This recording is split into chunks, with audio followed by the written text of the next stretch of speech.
दोस्तों, कैसे हैं आप लोग। उम्मीद करता हूँ सब बढ़िया होगा और बहुत बेहतरीन तरीके से आप लोगों की तैयारी चल रही होंगी। देखो, मैंने हाई स्कूल किया था, 2-3 साल हो गए, लेकिन मैं इतना अनुभव जरूर प्राप्त कर चुका हूँ कि आप लोगों के लिए जो भी कंटेंट लाऊंगा वो नंबर 1 कंटेंट होगा। और मैं सबसे अलग कंटेंट लाने का प्रयास भी कर रहा हूँ। पूरे यूट्यूब पर ऐसा कंटेंट आपको नहीं मिलेगा कि 10 से 15 मिनट में चैप्टर खत्म कर दें, क्योंकि मैंने वीडियोस देखी हैं बहुत बड़े बड़े यूट्यूबर्स की जो घंटों में सिर्फ एक एक टॉपिक्स को क्लियर करवाते हैं। सिर्फ टाइम वेस्ट होता है, जिसमें स्टूडेंट चाहकर भी नहीं हट पाता, क्योंकि ये दिलासा दिया जाता है उन्हें कि इसमें से ही पेपर आएगा। ऐसा कुछ नहीं होता है। देखो, पेपर जो बोर्ड बनाती है वो ना तो यूट्यूब पे देख के बनाती है ना कहीं से, उसके पास बुक्स होती हैं, बुक्स से वो बनाता है, ठीक है। पर एक वादा किया जा सकता है कि हाँ, जो मैं पढ़ाऊंगा उनमें से हो सकता है पेपर आए। जो अच्छे टीचर होते हैं वह यही वादा करते हैं। बल्कि बहुत से टीचर्स आपको मिल जाएंगे, नहीं आए तो जिंदा जला देना, ऐसे करके भी बहुत से आएंगे, ठीक है। वो टॉपिक्स को नहीं कवर अप करूंगा मैं, जो कि इंपॉर्टेंट नहीं है। बाकी सारे टॉपिक्स को मैं लेकर आया हूँ। ये चैप्टर एग्जाम की दृष्टि से बहुत इंपॉर्टेंट भी है और बहुत अच्छा रोल अदा करता है एग्जाम्स में, ठीक है। क्योंकि लगभग लगभग 10 से 15 नंबर का चैप्टर होता है और 10 से 15 नंबर में आपको ऑब्जेक्टिव भी मिलेंगे, सब्जेक्टिव भी मिलेंगे, और हो सकता है 1 से 2 लॉन्ग भी मिल जाएं, क्योंकि सामाजिक विज्ञान में हिस्ट्री अहम रोल निभाती है, आपको भी पता है, ठीक है। तो सबसे पहले मैं चैप्टर का नाम बताऊं तो मुद्रण संस्कृति और आधुनिक दुनिया इस चैप्टर का नाम है। चैप्टर 5 है, हिस्ट्री में मिल जाएगा आपको, सोशल साइंस के हिस्ट्री सेक्शन में, ठीक है। पहला क्वेश्चन, एक एक नंबर वाले क्वेश्चन पहले कवर अप करते हैं, फिर मैं आप लोगों को बड़े क्वेश्चंस भी सॉल्व करवाऊंगा। तो पहला क्वेश्चन है, यूरोप में पहली प्रिंटिंग प्रेस का आविष्कार किसने किया था। तो यूरोप में जो पहली प्रिंटिंग प्रेस का आविष्कार यूहान गुटेनबर्ग ने जी ने किया था। किसने किया था? यूहान गुटेनबर्ग जी ने, ठीक है। दूसरी प्रिंटिंग प्रेस मतलब पहली तो हो गई। कौन सा धर्म सुधारक प्रोटेस्ट धर्म सुधार के लिए उत्तरदायी था। तो मार्टिन लूथर जी थे, जो कि एक ऐसा सुधारक थे जो कि प्रोटेस्ट धर्म सुधार के लिए उत्तरदायी थे, ठीक है। अभी जब आप आगे बढ़ेंगे, कंपटीशन क्षेत्र में बढ़ेंगे, तो हो सकता है मैं ही पढ़ा हूँ, क्योंकि मैं भी तैयारी कर रहा हूँ। अगर तब तक सिलेक्शन ले लिया तो आप लोगों के लिए बहुत अच्छा होगा। गुटेनबर्ग द्वारा छापी पहली पुस्तक कौन सी थी। तो बाइबल, ठीक है। पुस्तकों को का पेपर बैक संस्करण का प्रकाशित हुआ तो महामंदी की शुरुआत में। पीडीएफ बनाने में थोड़ा टाइम लगता है, इसलिए वीडियोस नहीं आ पा रहे हैं, लेकिन मैं आपका कवर अप करवा दूंगा, इतना तो वादा है। इंग्लैंड में फेरी वालों के द्वारा एक पैसे में बिकने वाली किताबों को क्या कहा जाता था। उसे चैप बुक्स कहा जाता था, क्योंकि एक फेरी वालों, जैसे आजकल आप देखते हो गाँव में इंग्लिश पर मात्र 30 दिन में सीखे बसों में आपको मिलते होंगे बेचते हुए, वही चैप बुक्स कहलाते हैं इंग्लैंड में, ठीक है। पढ़ने का कौन सा साधन विशेषकर नारियों के लिए था। वो पैनी मैगजीन्स था, ठीक है। 1878 का वर्नाकुलर एक्ट किस तर्ज पर बना था। आयरिश प्रेस कानून के तर्ज पर बना था। जापान की सबसे पुरानी छपी पुस्तक का नाम क्या था। तो डायमंड सूत्र। ये इंपॉर्टेंट क्वेश्चन भी हो सकता है दोनों की दृष्टि से, ठीक है। और क्वेश्चन नंबर 9 है हमारा कि किस देश में मुद्रण की तकनीक सबसे पहले विकसित हुई। तो आपका उत्तर होगा चीन में। चीन में सबसे पहले जो है मुद्रण की तकनीक विकसित हुई। उससे पहले कहीं भी मुद्रण की विकसित जो थी मुद्रण की तकनीकी नहीं थी, ठीक है। क्वेश्चन नंबर 11 है हमारा कि वुडलॉब जो प्रिंटिंग की तकनीक यूरोप में कौन लाया। तो मार्क पोलो लाया था, ठीक है। भारत में छपाई की तकनीक कब और कौन लाया। 16वीं शताब्दी में पुर्तगाली लेकर आए। देखो, विदेशी आए भारत में राज किया, लेकिन विदेशियों ने दिया भी कुछ। भारत ने बहुत कुछ दिया विदेशियों को, मसाले दिए हैं, सोना दिया है, लेकिन जो कल्चर है, जो फ्यूचर है, मैंने जो चीज़ें अब आप यूज कर रहे हैं, वो लगभग लगभग चीज़ें अंग्रेज या फिर पुर्तगाली ही देकर गए हैं। मैं उनकी बड़ाई नहीं करता हूँ, लेकिन उन्होंने कुछ बहुत तो सिखाया है जीवन में। पहले राष्ट्रीय व्यवस्था थी आए, फिर आपका लोकतांत्रिक व्यवस्था हुई। अगर वो ना आते तो राजसी व्यवस्था से लोकतांत्रिक व्यवस्था होने में काफ़ी समय और लगता। ये चीज़ें हैं। क्वेश्चन नंबर 13 है, 1871 में गुलामगिरी पुस्तक किसने लिखी। ज्योतिबा बाई फुले। तुलसीदास के रामचरितमानस का पहला मुद्रित संस्करण कब और कहाँ छपा। तो कलकत्ता में 1810 में। दो फारसी अखबारों के नाम लिखो जो 1882 में ईस्वी में प्रकाशित हुए थे। तो जामे जहानामा और शम्सुल अखबार, ठीक है। ये दोनों मुस्लिम है, फारसी हैं, यानी कि। रिफॉर्मेशन जो एक शब्द है, रिफॉर्मेशन से क्या अभिप्राय है। तो कैथोलिक धर्म सुधार जो आंदोलन हुआ था उसे रिफॉर्मेशन कहा जाता है। अब 3 से 5 नंबर वाले क्वेश्चन देख लेते हैं, क्योंकि 2 से 1 से क्वेश्चन यहाँ से भी उठते हैं, ठीक है। तो वुड ब्लॉक जो काठ की तख्ती की छपाई यूरोप में 1295 ईस्वी के बाद आई। इस कथन को स्पष्ट करो। वुड ब्लॉक वाली छपाई यूरोप में 1295 ईस्वी के पश्चात आई, क्योंकि यह तकनीक पहले चीन के पास थी। मार्को पोलो यह ज्ञान अपने साथ लेकर लौटा। मार्को पोलो ने यूरोप को वुड ब्लॉक से अवगत कराया। यह तकनीक यूरोप में फैल गई। जब एक आदमी आ जाता है कहीं पे उन चीज़ों को सीखता है, तो आकर मतलब कि कई लोगों को सिखाता है, तो शिक्षक बन जाता है। उसे शिक्षक कहा जाता है। मार्को पोलो बहुत दार्शनिक, बहुत तगड़ा दार्शनिक, विद्यमान व्यक्तित्व का था वो, ठीक है। मुद्रण संस्कृत ने फ्रांसीसी क्रांति लाने में क्या भूमिका निभाई? तो छपाई के चलते विचारों को प्रसार, उनके लेखन ने परंपरा, अविश्वास और निरंकुशवाद की आलोचना की, रीति रिवाजों की जगह विवेक पर, शासन पर बल दिया। ठीक है। चर्च की धार्मिक और राज की निरंकुश संता पर हमला, छपाई ने वाद विवाद की नई संस्कृति को जन्म दिया। ठीक है, ये चीज़ें थी। अब क्वेश्चन नंबर 3 हमारा, पांडुलिपियाँ क्या हैं, इनके प्रयोग की सीमाएं क्या थी? तो हाथों से लिखी पुस्तकों को पांडुलिपियाँ कहते हैं। किताबों की बढ़ती मांग पांडुलिपियों में पूरी होने वाली थी, पांडुलिपियों से पूरी नहीं होने वाली थी। नकल उतारना बेहद खर्चीला, समय अधिक लगाना, मांग पूरी न होना या बहुत नाजुक होती थी, रख रखाव में लाने जाने में मुश्किल आती थी। उपरोक्त समस्या की वजह से उनका आदान प्रदान मुश्किल था। मुद्रण ने किस प्रकार से समुदायों और भारत के विभिन्न भागों में रहने वाले लोगों को जोड़ने का कार्य किया था? तो मुद्रित प्रणाली ने नए विचारों के विकास, प्रसार और अभिव्यक्ति हेतु एक नए प्लेटफॉर्म का विकास किया। मुद्रित प्रणाली संचार का सबसे सस्ता और सरल साधन था। ये भारत के लोगों की समस्या को उजागर करते थे। ये धार्मिक पुस्तकें बड़ी तादाद में व्यापक जन समुदाय तक पहुंच रही थी। भारतीय मूल के अखबार एक क्षेत्र से दूसरे क्षेत्र तक समाचार पहुंचाते थे। ठीक, अखबार वगैरह तभी से चले थे, आप लोगों को पता भी होगा। अब तो मान लो बहुत से अखबार हो गए। पहले सबसे पहले जो अखबार चला था वो चला था वह कलकत्ता से चला था, तो आप लोग समझते होंगे। मुद्रण संस्कृत ने भारत में राष्ट्रवाद को बढ़ावा देने के लिए किस प्रकार योगदान किया? दमनकारी नीति के बावजूद राष्ट्रवादी अखबार देश के हर कोने में बढ़ते फैलते गए। उन्होंने औपनिवेशिक कुशासन के बारे में लिखा। पंजाब और क्रांतिकारियों को गिरफ्तार करने पर बाल गंगाधर तिलक ने अपना केसरी समाचार पत्र छापा।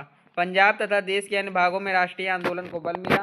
बाल गंगाधर तिलक को गिरफ्तार करने का पूरे भारत में विरोध हुआ। मुद्रित किताबें अशिक्षित लोगों के बीच लोकप्रिय क्यों हुई? जो लोग पढ़ नहीं पाते थे वो बेलकर पढ़ने वाले लोगों को सुनकर खुश होते थे। लोकगीत और कथाओं को छापना, सचित्र किताबों का छापना, इन्हें ग्रामीण सभाओं में शहरी शराब खानों में गाया सुनाया जाता था। ठीक है, पहले भी शराब खाने थे, अब तो समझते ही हैं। भारत में वर्नाकुलर प्रेस एक्ट जारी करने का कारण बताइए। वर्नाकुलर एक्ट जो था वो जारी करने का क्या कारण था, तो समझ सकते हैं। जब किसी रिपोर्ट को बागी करार दे दिया जाता था तो उसे छापने से पूर्व चेतावनी दे दी जाती थी। ना मानने पर प्रिंटिंग प्रेस जब्त कर ली जाती थी। अगर जैसे मान लो कुछ चीज़ें देंगे वो नहीं छाप रहे हैं तो उनको प्रिंटिंग प्रेस जो है जब्त कर ली जाती थी, क्योंकि अंग्रेजों का शासन था और अंग्रेजों के शासन में आप दबंगाई नहीं कर सकते थे। सीधी सी बात। भारत में अखबार के माध्यम से बढ़ रहे राष्ट्रवाद अर्थात ब्रिटिश विरोधी विचारधारा का नियंत्रण के लिए भारत में छपने वाले सभी देशी अखबारों के प्रकाशन पर नजर रखने के लिए, ठीक है, ये सब चीज़ें बनाई गई थी। रोमन कैथोलिक चर्च के विभाजन में मुद्रण संस्कृत की भूमिका को स्पष्ट कीजिए। तो मार्टिन लूथर ने रोमन कैथोलिक की कुरीतियों को आलोचना करते हुए 95 में स्थापनाएं लिखी, थीसिस जिसे कहा जाता है। ठीक है, इसकी एक छवि प्रति विटेनबर्ग के गिरजाघर के दरवाजे पर टांगी गई। लूथर के लेख बड़ी तादाद में छापे गए, फलस्वरूप चर्च पर विभाजन हो गया और प्रोटेस्ट धर्म सुधार की शुरुआत हुई। 19वीं सदी में महिलाओं द्वारा पढ़ने के चलन के प्रति लोगों का क्या रवैया था? महिलाओं की इस संदर्भ में प्रतिक्रिया क्या थी? ठीक है, देखो, उदारवादी पिता और पति अपने घर और औरतों को पढ़ाने लगे। शहरों में छोटे छोटे स्कूल खुले तो उन्हें स्कूल भेजने लगे। बागी औरतों ने इन प्रतिबंधों को अस्वीकार कर दिया। ऐसे तरीकों का उल्लेख कीजिए जिनसे मुद्रित किताबों तक आम आदमी पहुंच बढ़ी।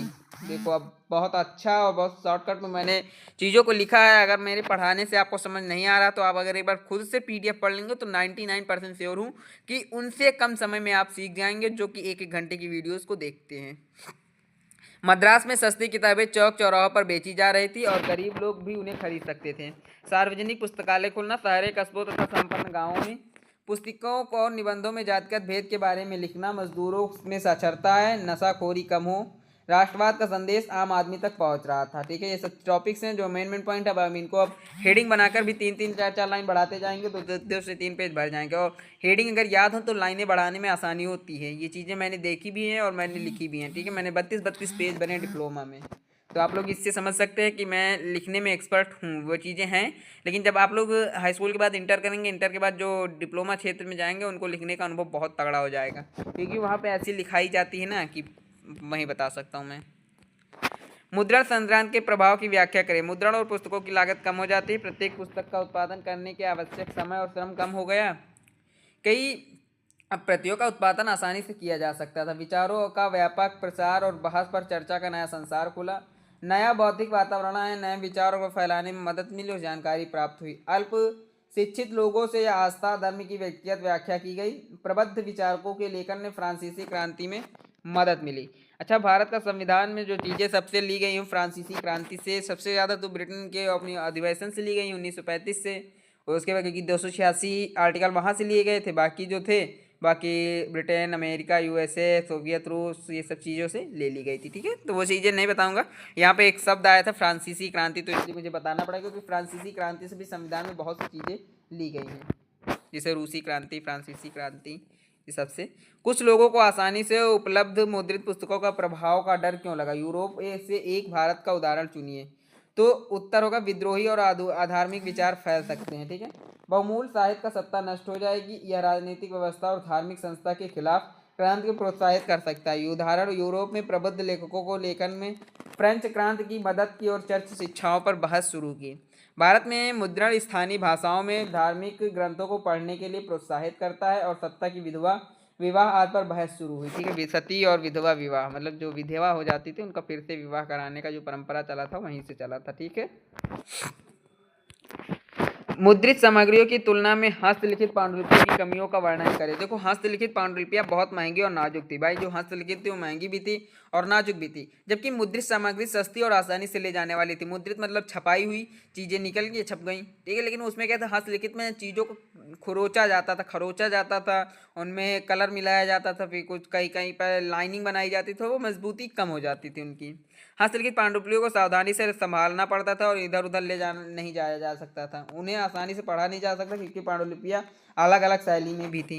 हस्तलिखित पांडुलिपियों का उत्पादन पुस्तक की बढ़ती मांग को पूरा नहीं कर सका। कारण बताइए। नकल करना एक महंगा, श्रम, साध्य और समय लेने वाला काम था। ठीक है, नकल करना भी एक महंगा, श्रम, साध्य लेने वाला काम है, ये याद रखना। नकल करना भी कोई बच्चों का खेल नहीं है। ठीक है, आप लोग हाई स्कूल में करते भी होंगे वैकल्पिक क्वेश्चन, मुझे पता है। पांडुलिपियां नाजुक थी और उन्हें संभालना मुश्किल था। आसानी से उधर उधर नहीं ले जाया जाता था, आसानी से पढ़ा नहीं जाता था। ठीक है, यूरोप में मुद्रण संस्कृति के उदय में मदद करने वाले कारकों की व्याख्या करें। हस्तलिखित पांडुलिपियां जो थी पुस्तकों की बढ़ती मांग को पूरा नहीं कर सकी। नकल करना एक महंगा, श्रम, साध्य और समय लेने वाला व्यवसाय था। और पांडुलिपियों या नाजुक इसलिए परिसंचरण सीमित था। ठीक है, मतलब कि पांडुलिपियां नाजुक थी इसलिए इनका परिसंचरण सीमित था। तो 15वीं शताब्दी की शुरुआत तक वुड ब्लॉक में का इस्तेमाल किया गया। भी वुड ब्लॉक के बारे में मैंने बताया भी था कहाँ से आया था, लेकिन सामग्रियों की बढ़ती मांग को पूरा नहीं कर सका। पुस्तकों को शीघ्र और सस्ते पुनः उत्पादन की आवश्यकता थी। ठीक है, भारत में प्रेस की स्वतंत्रता को रोकने के लिए ब्रिटिश द्वारा क्या कदम उठाए गए? 1857 का विद्रोह के बाद खुद अंग्रेजों ने देसी प्रेस पर शिकंजा कसने की मांग की। 1878 का वार्निकुलर प्रेस एक्ट पारित किया गया। अगर वार्निकुलर प्रेस एक्ट के बारे में जानकारी चाहते हैं तो आप लोग कमेंट कर दीजिएगा, मैं एक पीडीएफ डाल दूंगा, उसमें सारे एक्ट के बारे में अच्छे से जानकारी, मेरी खुद के नोट्स हैं, आपको समझ आ जाएगा। वैसे वो आपके टॉपिक्स की नहीं है, लेकिन जब आप आगे चल के आर्ट साइड पढ़ेंगे तो उसमें है, ये सब चीज़ें बहुत विस्तार में हैं। इस अधिनियम रिपोर्ट को सेंसर करने के लिए सरकार का व्यापक अधिकार प्रदान किए। सरकार ने नियमित रूप से समाचार पत्रों पर नजर रखी। जब एक रिपोर्ट का राजद्रोह के रूप में आंका गया तो अखबार को चेतावनी दे दी गई। अगर चेतावनी को नज़रअंदाज किया गया तो प्रेस की संपत्ति और प्रिंटिंग मशीनरी को जब्त कर लिया जाता था। ठीक है, भारतीय महिलाओं ने जो महिलाओं पर मुद्रण संस्कृति का प्रभाव क्या पड़ा समझाइए उदाहरण के साथ। देखो, उदाहरण, मुद्रण ने महिलाओं को मौन पर पढ़ने, चर्चा करने, बहस करने के सक्षम बनाया। महिलाओं ने खुद को व्यक्त किया कि अपने विचारों को आकार दिया। यह महिलाओं को जात, धर्म, वर्ग से परे जोड़ता था। कई महिलाओं ने अपने अनुभव और कहानियां लिखी। कई उदार पतियों ने, पिताओं ने अपनी पत्नी, बेटियों को पढ़ाई करने की अनुमति भी दे दी। देखो, जो अच्छे घर के थे उनको पढ़ने का तो मौका दिया ही जाता था, लेकिन जो अदर कास्ट के थे उनको पढ़ने का मौका नहीं दिया जाता था, उनके साथ दुर्व्यवहार हुआ, मैं मानता हूँ। आशा है, उम्मीद है वीडियो पसंद आई होगी। ऐसी वीडियोस लगातार चैनल पर अपलोड होती रहती हैं। मैंने आपसे एक वादा किया कि 15 फरवरी से पहले आपके सभी चैप्टर को कंप्लीट करवा दूंगा और 50 वीडियो होते होते आपके सभी चैप्टर कंप्लीट हो भी जाएंगे, क्योंकि ज़्यादा से ज़्यादा 50 से 60 चैप्टर ही आपके, मैं 15 से 20 मिनट में एक चैप्टर कवरअप करवाता हूँ। ठीक है, आशा उम्मीद है वीडियो पसंद आई होगी। मिलूंगा नेक्स्ट वीडियो में, तब तक के लिए धन्यवाद। चैनल को अगर नहीं सब्सक्राइब किया तो कर लीजिए। वीडियो अच्छी लगी होगी तो लाइक कर दीजिए और कमेंट बॉक्स में बताइएगा कि नेक्स्ट चैप्टर किस टॉपिक से डाल दूँ।